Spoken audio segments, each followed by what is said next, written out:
വിനീസ് വേൾഡിലേക്ക് എല്ലാവർക്കും സ്വാഗതം. ഈ വീഡിയോ നിങ്ങൾക്ക് ഇഷ്ടപ്പെടുകയാണെങ്കിൽ സബ്സ്ക്രൈബ് ചെയ്യാൻ മറക്കരുത്. കൂടെ ബെൽ ഐക്കൺ കൂടെ ഒന്ന് എനേബിൾ ചെയ്യണം. എന്നാലേ ഞാനിടുന്ന എല്ലാ വീഡിയോസും നിങ്ങൾക്ക് കിട്ടുള്ളൂ.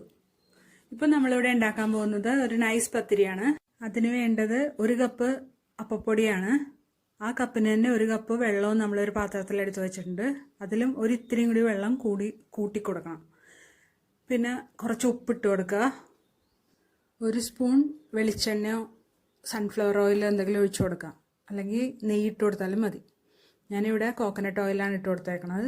അതിനി നമുക്കൊന്ന് അടുപ്പത്ത് വെച്ച് തിളപ്പിച്ചെടുക്കാം. ഇപ്പോൾ വെള്ളം തിളച്ച് വന്നിട്ടുണ്ട്. നമുക്കതിലേക്ക് പൊടി ഇട്ട് കൊടുത്ത് നന്നായിട്ട് ഇളക്കി കൊടുക്കാം. ഇത് നന്നായിട്ട് ഇളക്കി കൊടുക്കണം, അടിയിലൊന്നും പിടിക്കരുത്. പത്തിരി നന്നായിട്ട് വരണമെന്നുണ്ടെങ്കിൽ നന്നായിട്ട് കുഴച്ചെടുക്കണം. ഇപ്പോൾ അടുപ്പത്തുനിന്ന് ഇറക്കിയിട്ടുണ്ട്. ഇനി നന്നായിട്ട് നമുക്ക് ചൂടോടുകൂടി തന്നെ കുഴച്ചു കൊടുക്കണം.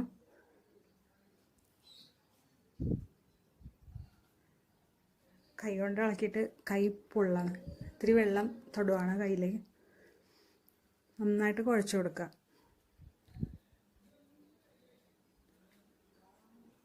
ഇനി ഇതിൽ നിന്ന് ഒരു ചെറിയ ഉരുള എടുത്തിട്ട് നമുക്ക് പരത്തി കൊടുക്കാം.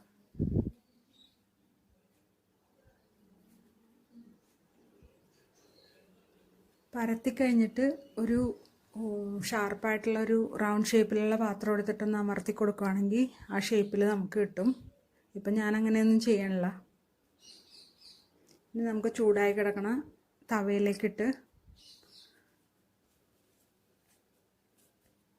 ഉണ്ടാക്കിയെടുക്കാം.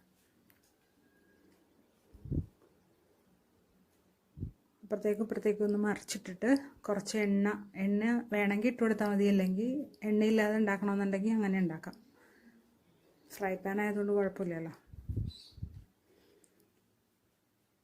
എണ്ണയൊക്കെ ഒഴിച്ചിട്ടുണ്ടെങ്കിൽ നല്ല പൊങ്ങി വരും, നല്ല ഹൈ ഫ്ലെയിമിലിട്ടിട്ടുണ്ടെങ്കിൽ.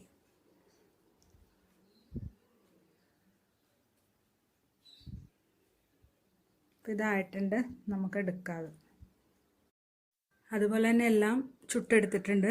ഇത് ചിക്കൻ കറിയുടെയും ബീഫ് കറിയുടെയും സ്റ്റൂവിൻ്റെയൊക്കെ കൂടെ കഴിക്കാൻ പറ്റുന്നതാണ്. എല്ലാവരും ഇത് ട്രൈ ചെയ്ത് നോക്കണം. ഈ വീഡിയോ ഇഷ്ടമായെങ്കിൽ എല്ലാവരും സബ്സ്ക്രൈബ് ചെയ്യണം.